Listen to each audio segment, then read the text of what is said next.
Nesse vídeo eu vou te explicar e te contar quais são os documentos necessários para você entrar aqui na Espanha em 2023. O que eu precisei de documentação para me conseguir entrar aqui no outro país. Afinal, você não pode vir de qualquer jeito, né? Você tem que estar preparado para esses tipos de viagens internacionais que precisam que realmente você tenha todo o requisito ali de documentação para que você entre no país, não seja barrado pela imigração, acabe comprando a passagem e quando chega aqui numa área internacional, eles não deixam você entrar por um motivo aí que você não estava esperando. Então, para que você fique atento e quer saber, né, quais são os documentos que você precisa para fazer uma viagem internacional, principalmente se você está querendo visitar a Espanha, conhecer a Espanha. Eu tô aqui na Espanha faz 9 meses, tá? Saí do Brasil com, tipo assim, foi tudo muito rápido. Em 4 meses, eu e meu amigo do Brasil, a gente decidiu essa viagem. Então foi muito rápido. Foi uma decisão muito rápida e também tinha muito pouco tempo. Deu tudo certo, a gente conseguiu organizar toda a documentação necessária. Eu vou mostrar para vocês quais foram os documentos, o que eu precisei para que realmente entrasse aqui no país de boa e como foi o processo de imigração logo quando eu cheguei aqui. Eu confesso pra vocês que eu tava muito nervoso, tá? Tava nervoso pra caramba, mais do que o meu amigo, Felipe. Felipe é muito mais radical do que eu, mas eu tava nervoso pra caramba, com medo realmente, porque tem aquelas histórias de as pessoas voltarem pro seu país, não conseguirem nem entrar no país que estava destinado a visitar, porque não tinha um certo requisito que a imigração queria. Então eu tinha muito medo disso. Era a minha primeira viagem internacional, primeira viagem saindo do país, do Brasil. Então foi uma adrenalina muito boa, foi muito boa essa aventura. E finalmente deu tudo certo. Eu tô aqui agora atualmente morando como uma pessoa comum, morando aqui, trabalhando, estudando. Então acredito que é de suma importância esse vídeo para vocês, porque acredito que a maioria dos brasileiros tem a vontade, tem um sonho de sair do país para conhecer ou até mesmo morar em outro país. Então acredito que é muito importante vocês ouvirem o que eu tenho para dizer, a minha experiência aqui ao longo desses meses. E acredito que vai beneficiar vocês para que vocês venham mais preparados e se organizem para vocês ter essa experiência de visitar a Europa, conhecer aí outros países. Eu separei alguns documentos que eu precisei quando eu vim em agosto de 2022, tá? Documentos que eu precisei aqui para fazer essa viagem, né? E eu vou contar para você os documentos atualizados que você precisa para entrar na Espanha em 2023, tá? E o primeiro deles é você ter um passaporte em vigor. Seu passaporte aqui, ó, esse é o meu primeiro passaporte da vida. Tirei ele alguns meses antes da viagem. Foi tudo muito rápido. E ele tem validade de 10 anos, tá? Cada passaporte tem validade de 10 anos e ele precisa estar em vigor, tá? Muita gente acha que é uma informação boba, mas é importante que o seu passaporte esteja em vigor, porque isso aqui é sua identificação, né? Fora do Brasil. Isso aqui é muito importante, tá? É isso que você vai usar na maioria das vezes para você se identificar caso qualquer coisa que acontecer, né? Fora do seu país de origem. Então, passaporte em vigor é a primeira coisa. O segundo tópico importante para você realmente, não uma documentação, mas ter em mente é o seu objetivo da viagem, tá? Se você vem como turista, como foi no meu caso, policial, por exemplo, da imigração pode te perguntar o que você vai fazer, para onde você vai? Foi isso que fizeram para mim, né? Em Roma, minha imigração foi em Roma, não foi aqui na Espanha. O policial da imigração perguntou pra gente para onde a gente iria, a gente falou que ia para Barcelona, na Espanha, e o que a gente ia fazer. A gente falou que estava de férias. Ele ficou assim, tá, de boa, tá bom, pode passar. Então foi basicamente só isso que o policial da imigração falou pra gente. E a gente passou ali agora no momento de botar as malas naquela esteira, né? Pra ver ali se tem alguma droga ou algo do tipo, umas coisas ilegais. Então a gente botou ali as nossas coisas, reviewer ali e tal. O Felipe tava carregando uns computadores, tava carregando uma tela, né? Um PCzinho assim, uma tela do computador dentro de uma mala. Então eles acharam meio estranho assim, mandaram o Felipe abrir a mala e tal, porque viram, né, que tinha algo estranho ali. Então mandaram o Felipe abrir a mala, mandaram tirar todas as coisas de dentro da mala dele. E eu já tinha passado, né? O meu foi bem tranquilo porque só tinha roupas. E, bom, já tinha passado, foi bem tranquilo. O policial só fez essas duas perguntas: para onde eu iria e o que a gente ia fazer. Só isso que ele fez pra gente. Não pediu nenhuma documentação. Graças a Deus, porque eu tava muito nervoso, tá? Faz semanas, desde quando eu tava no Brasil, semanas atrás eu já tava nervoso. E só isso que fizeram essas perguntas pra gente e a gente já entrou. Então, aí mandaram o Felipe abrir ali toda a mala dele para ver o que tinha e tal, mas no final deu tudo certo, tudo tranquilo, tá? Então, eu tô contando essa história primeiro que foi bem de boa a migração pra gente, porque os documentos que eu vou falar aqui mais adiante, os documentos que eu imprimi, que o Felipe imprimiu, que a gente preparou tudinho, não precisou, tá? Mas isso não é dizer que se acontecer comigo vai acontecer com você também, no seu caso, não. Isso aqui, essa questão de imigração é muito aleatória, né? É muito de pessoa para pessoa, é de caso para caso. Então é mais importante você vir preparado, como a gente não sabia o que ia acontecer, a gente fez todo o processo de toda a documentação ali que pediu para que a gente estivesse preparado para qualquer tipo de coisa que aconteceu. A gente não precisou na hora, mas a gente tinha tudo ali em mão. Realmente a gente botou tudo numa pastinha ali na nossa mão e a gente tava tudo aqui. O documento tudo na nossa mão. Se caso eles pedissem, a gente teria como comprovar o que eles estavam querendo. Então, sempre venha preparado para isso. Então é importante que você saiba o que precisou. Então, eu falei do passaporte em vigor, o objetivo da sua viagem, se você vem como turista, diz que você está de férias e você vai fazer essa viagem e está de férias, né? Nada mais do que isso. Não fique nervoso, né? Não fique nervoso, tente ser o mais honesto possível e fique de boa, bem tranquilo, porque você não está fazendo nada de errado. Você não tem droga, não está fazendo nada de errado. Então, não fique nervoso para não dar coisas, para não dar sinais, né, que você está devendo alguma coisa. E diga qual é o objetivo da sua viagem. E o terceiro tipo de documento que eles querem que você comprove é o seu comprovante de hospedagem. Tá? Se você vem para um país, você precisa estar em algum lugar, né? Você não vai ficar na rua.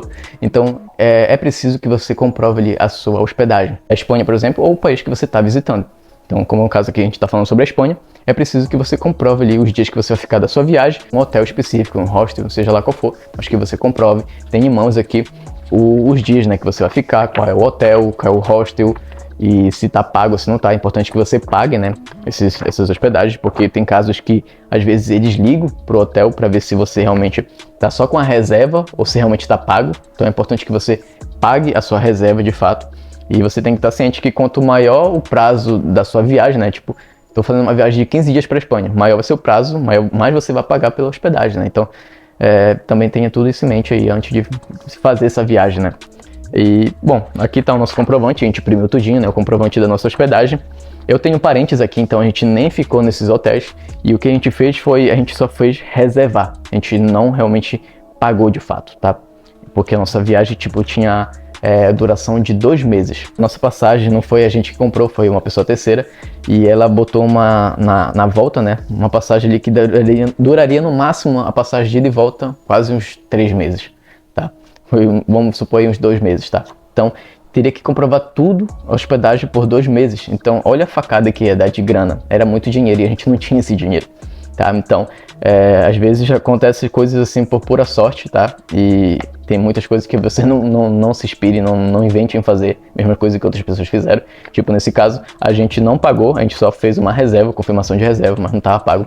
Mas é importante que você pague ali, né, os dias que você vai ficar, porque eles querem comprovar que você não vai passar necessidade no país deles. Como no caso foi na Roma, acredito que não era tão grave assim, mas acredito que se fosse aqui na Espanha, eles iam pedir o comprovante de hospedagem, porque seria a imigração já da Espanha. Então seriam os policiais espanhóis, então seria um pouco mais chatinho. Então acredito que é importante que você realmente pague ali, comprove ali onde você vai se hospedar, quantos dias, se está de acordo com os dias que está na passagem, né? E falando de passagem, né, a gente imprimiu as passagens de ida e volta, tá? Porque, já falando do quarto ponto, é importante que você tenha passagem de volta, tá? Não é só passagem de ida, não. Eles querem que você comprove que você vai voltar para o seu país de origem. Então, aqui está imprimido, a gente imprimiu também a passagem de ida e volta, né? Aqui, tudinho. Tava no e-mail, mas a gente fez questão de imprimir no papelzinho preto e branco, para se caso eles pedissem, a gente já teria em mãos aqui. Então, passagem de ida e volta é o quarto tópico de documentação que você precisa ter, tá? Não esqueça disso. Nunca venha para cá, para um país, nunca venha visitar um país só com a passagem de ida. Você tem que ter passagem de volta, porque assim eles ficam mais tranquilos e vejam que, pô, você tá com a passagem de volta, você pagou realmente, então você vai perder essa passagem, você realmente vai voltar para o seu país. Basicamente é assim que eles pensam. Então, é um comprovante que você diz que está voltando para o seu país. Se você for ficar aqui, é problema seu. E se você está turistando, beleza, você vai voltar. Mas comprove a pessoa que você não vai ficar aqui legal, que você não vai fazer coisas ruins, né? Você realmente está só passeando e gastando dinheiro na economia deles, que é isso que eles querem. Então, passagem de volta sempre. E outro ponto aqui a destacar são meios econômicos suficientes pelos dias que você vai ficar no país, tá? A Espanha atualizou em uma nova lei que ela precisa, o turista, né, tenha pelo menos 108 euros por dia e por pessoa, tá? Então eu botei aqui um cálculozinho, se for em 7 dias, uma viagem de 7 dias aqui para a Espanha, e se precisa de 108 euros por dia e por pessoa, daria um total de 756 euros, tá? Para uma viagem de 7 dias aqui na Espanha. Isso em reais daria em torno de 4 mil reais, tá? É uma graninha. E agora já no caso de 15 dias, daria uns 1.620 euros, tá? E convertendo aí para reais, daria em torno de 8.800 reais. A gente meio que não tinha a quantidade exata que eles queriam, porque como eu falei para vocês, a nossa passagem de ida e volta, daria em torno de quase de 2 meses, então daria muitos dias e teria que ter muito dinheiro, comprovando, né, que a gente ia ficar durante todos esses dias e ter a capacidade financeira e econômica por todos esses dias, meses, né? Então a gente meio que se lascou assim, porque se pedisse assim, acho que talvez a gente não teria meios econômicos para ficar durante todo esse tempo no país. Já que a gente está falando sobre dinheiro, a gente vai falar sobre realmente o outro requisito que você precisa ter, é comprovar, né? Comprovar esses meios econômicos. E você pode comprovar, tipo, imprimindo ali o seu contra-cheque dos seus cartões de crédito, tá? Outra coisa que você pode fazer é cheques de viagens, tá? E dinheiro em efetivo. Eu e o Felipe, a gente meio que colocou um pouco de dinheiro em efetivo, a gente fez ali, foi na casa de câmbio, converteu para euro, comprou euro. Então a gente tinha um pouco de dinheiro em efetivo, um pouco no cartão de crédito, a gente imprimiu o nosso cheque, né, nossos comprovantes ali do nosso cartão, para que a gente demonstre cada vez mais que a gente tem realmente dinheiro na conta bancária, que a gente tem realmente dinheiro em efetivo. Então a gente fez todo esse tipo de processo, né, para que a gente comprove nossos meios econômicos. Então esse é um ponto importante também para você fazer sua viagem posterior. Basicamente esses são os pontos mais importantes, tá? Nas pesquisas que eu fiz, atualizadas aqui das leis da Espanha, eles não disseram que precisava do seguro saúde, tá? Mas eu acredito que é muito importante você ter um seguro viagem, tá? Seguro saúde e seguro viagem, né? É muito importante que você tenha esse seguro viagem, né? Para qualquer tipo de coisa que acontecer com você em um país diferente, você tem esse seguro que te dê ali um apoio, um suporte. O seguro ele serve para que você tenha mais segurança no momento que você passou por você teve um acidente ou você precisou de pronto-socorro, uma saúde médica, e no país que você está visitando eles te cobraram algo do tipo. O seguro meio que cobre isso para você. Então, para que você venha mais preparado, né? Venha com mais realmente um seguro muito melhor, uma segurança muito maior na sua viagem, para qualquer tipo de coisa que possa acontecer, eu recomendo que você contrate um seguro viagem para que você venha mais preparado para outro país, né? Nem é tão caro assim, ao longo de, como eu falei, a passagem da nossa ida, né, do Brasil para cá foi dia 3 de agosto de 2022 e a nossa passagem de volta estava para o dia 28 de outubro, ou seja, um bom período, né, mais de 2 meses. E a gente pagou R$290. Achei muito barato pelo tempo bem longo, né, de toda a nossa viagem. Então é importante que você faça esse seguro viagem, tá? É um requisito que eu vou deixar extra, tá? Botei um tópico extra aqui desse vídeo. É um seguro viagem para você, tá? Acredito que o valor é muito simbólico e vale muito a pena você ter esse tipo de proteção. Quanto mais documentação, quanto mais você demonstre para a pessoa, para o policial da imigração, que você realmente está preparado, você realmente tem recursos econômicos e você não vai fazer nada de mal, melhor para você, tá? Mais tranquilo será o seu processo de imigração aqui para chegar no seu país que você deseja tanto conhecer. Eu tirei minha habilitação dias antes, né, de eu vir para viagem, deu tudo certo. E também eu, Felipe, a gente meio que tirou esse carnezinho aqui, que é uma autorização para a gente dirigir no espaço Schengen. A gente pode dirigir em todo o espaço Schengen, tá? Em alguns países aqui da Europa, porque a gente já tem habilitação no Brasil e com essa autorização aqui a gente pode dirigir. Então, se eu pegasse um carro aqui e dirigisse e a polícia me parasse, pedisse uma documentação de habilitação, né, que aqui se chama carnê de conduzir, bom, eu poderia só mostrar isso aqui e estaria realmente permitido. Eu paguei R$100, tá, nessa autorização. Você tem sua habilitação e você quer dirigir aqui no espaço Schengen, em alguns países da Europa, você só tirar essa permissão internacional para dirigir. E aí você tem essa permissão para dirigir aqui, tá? Então isso é como se fosse a CNH de um turista para dirigir nos espaços Schengen aqui, né? Nos países que estão relacionados ao espaço Schengen, tá? Então, isso aqui também é uma dica bônus aí para vocês. Aposto que muitos de vocês ficaram assustados, né? Pelo preço que eu falei aqui, às vezes, até sobre a questão da passagem, né? Kleber, quanto foi que você pagou na passagem? Bom, a tia do Felipe comprou pra gente diretamente dos Estados Unidos, então saiu um pouco mais barato. Mas aí em reais deu em torno de 3.500 para cada um. Vamos contar que quanto maior o tempo de antecedência que você compra a passagem, melhor para você. A gente comprou a passagem com 4 meses de antecedência, então é um período curto, querendo ou não, tá? Então a gente pagou um pouco caro, poderia ter pagado mais barato ainda.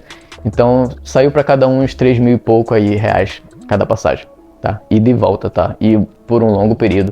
E também umas escalas e umas conexões bem largas assim, porque geralmente passagens que estão com esses tipos de características, né, de larga espera, de uma longa espera, de grandes conexões, geralmente são os voos mais baratos que tem. Então a gente pagou em torno disso, tá? Já é uma graninha a mais, é bom tomar cuidado com a questão da hospedagem, tá? Faça uma viagem que você realmente tenha recursos econômicos suficientes para que você venha preparado, para que você demonstre para o policial obrigatório que você tenha recursos realmente suficientes para você fazer a sua viagem como turista. Se você quer ficar aqui a mais do que turismo, já é um assunto para um outro vídeo. Aqui nos comentários, né, o que você achou desse vídeo. Também fique à vontade para dar sugestões, né, o que você gostaria de saber sobre a vida aqui na Europa, sobre como chegar aqui na Espanha, o que eu precisei para certas coisas. Então, se você tem uma dúvida específica, deixa aqui nos comentários que também pode ser ideias de conteúdo para o próximo vídeo, tá? Não esqueça de se inscrever no canal, curte esse vídeo aqui que isso é muito importante para que eu continue produzindo conteúdos a vocês, tá? Isso ajuda demais o canal a crescer e para que essas informações alcancem mais pessoas. Então, até o próximo vídeo.